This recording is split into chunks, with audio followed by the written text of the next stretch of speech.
Un'anziana moglianese e un 36enne del San Donatese sono i due nuovi pazienti colpiti da West Nile e ricoverati al Cafoncello di Treviso. Bisogna subito dire che le condizioni di entrambi non preoccupano al punto che il veneziano è stato già dimesso. Per precauzione il Dipartimento di Prevenzione ha consigliato interventi di disinfestazione nelle zone di residenza dei due pazienti.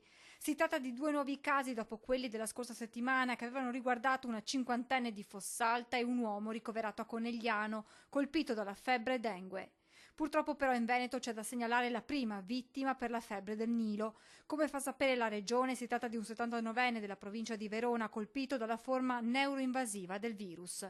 L'assessore regionale alla sanità fa sapere come, con una nota inviata il 30 luglio dalla stessa direzione, l'attenzione al verificarsi di casi di infezione umana da West Nile è stata elevata ai massimi livelli e il piano regionale Vettori 2018 è attuato in ogni sua parte.